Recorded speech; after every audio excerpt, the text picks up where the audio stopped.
Jadi ciri khas Gus Durian yang utama makam dan makan-makan. Makam artinya tahu di mana letak posisi makam ulama yang pantas diziarahi. Makan-makan artinya tahu di mana potensi kuliner di setiap daerah. Ada Gus Dur bahwa Gus Dur tidak hanya membaca sejarah, tapi juga menggerakkan sejarah.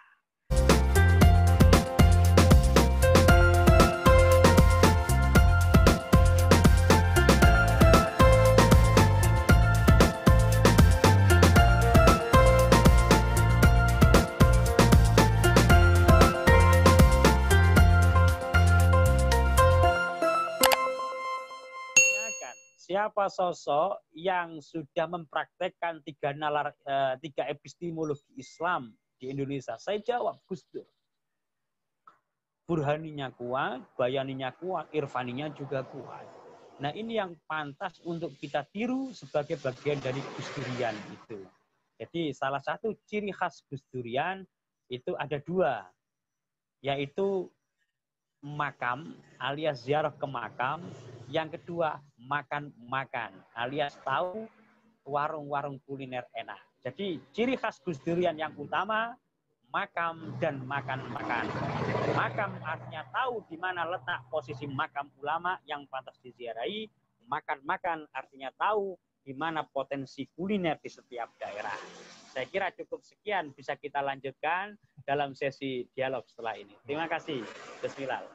Wah, terima kasih Gus, menarik sekali ulasannya. Ini makin memberikan gambaran kita terhadap sisi lain Gus Dur yang ternyata setiap geraknya, setiap langkahnya, setiap upayanya membangun bangsa ini semuanya betul-betul ada pertimbangannya dan memiliki jangka ataupun apa nama istilahnya itu terobosan untuk kedepannya. Jadi tadi dikatakan Gus Rijal bahwa Gus Dur sekaligus melakukan secara burhani, bayani, irfani, yang itu kemudian dikemas menjadi sebuah gerak, sebuah gerakan tidak hanya merekonstruksi sejarah, tapi juga justru Gus Dur telah melakukan sebuah upaya menggerakkan sejarah.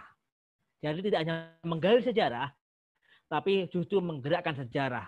Artinya Gus Dur ketika membahas suatu persoalan yang masih muskil, masih menjadi sebuah misteri, seperti hal yang tadi diceritakan oleh Gus Rijal terkait dengan perjalanan Sultan Pajang Joko Tingkir ke Sumeneb hingga akhirnya Pringgoboyo membangun sebuah LSM, itu kemudian mengaitkan dengan gerakan Gus Dur dengan bagaimana beliau membangun sebuah Fordem dan lain-lainnya.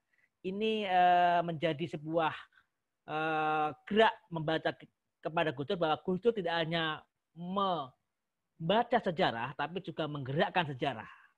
Artinya, kalau kita membangun sejarah, kalau kita menulis sejarah, itu jangan hanya sampai pada kehebatan kita memunculkan fakta-fakta. Tidak. Itu hanya sebagian langkah saja. Justru yang paling utama bagi seorang sejarawan, itu bagaimana apa yang ia temukan sebagai dengan berbagai tahap sejarahnya itu bisa menggerakkan sejarah berikutnya. Karena itu yang paling penting.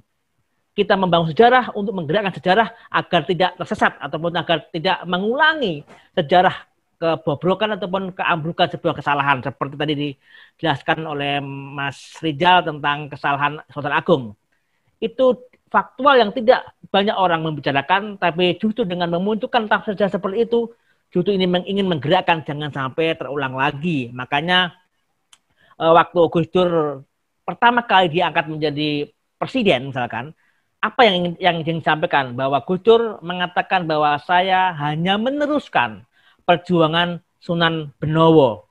Itu artinya Sunan Benowo memiliki pandangan ataupun sebuah impian membangun atau meneruskan negeri maritim, tapi kemudian itu bergeser ke pedalaman menjadi hanya sebatas negara ataupun bangsa agraris. Tapi Gus Dur ingin membangun dua-duanya bagaimana antara agraris dan maritim itu menjadi kekuatan yang paling kuat. Nah, saya semoga ini menjadi pembelajaran sejarah bahwa apa yang dilakukan Gus Dur dengan merekonstruksi, membaca ulang sejarah, patahan-patahan itu, kita sebagai santrinya sebagai Gus Durian perlu merunutkan, perlu menyatukan puzzle-puzzle ataupun mozaik titik-titik Gus Dur yang terpencar-pencar itu menjadi sebuah kesatuan perjalanan sejarah, sebuah kesatuan trajektor, sebuah lintasan sejarah yang perlu kita tata ulang. Maka pas ketika saya sebelum membuat buku Laskar Ulama Santri dan Risol Jihad, itu sebelumnya memang sudah saya tasihkan ke Gus Dur. Gus, ini akan dibikin buku seperti ini, Risol Jihad, karena ini penting sekali. Ya, Gus Dur sangat senang sekali dan sangat mendukung sekali dengan mengangkat sebuah momen sejarah Risol Jihad, karena itu akan memunculkan, akan menyemangati teman-teman santri untuk makin menggali sejarah. Untuk apa? Sekali lagi, untuk menggerakkan sejarah kita berikutnya. Makanya tadi benar apa disampaikan Gus Rizal bahwa irfani itu penting sekali, karena dengan irfani itu Gus Dur mengetahui sesuatu titik yang itu belum dijamah orang, tapi kemudian didatangi oleh Gus Dur dan itu menjadi sebuah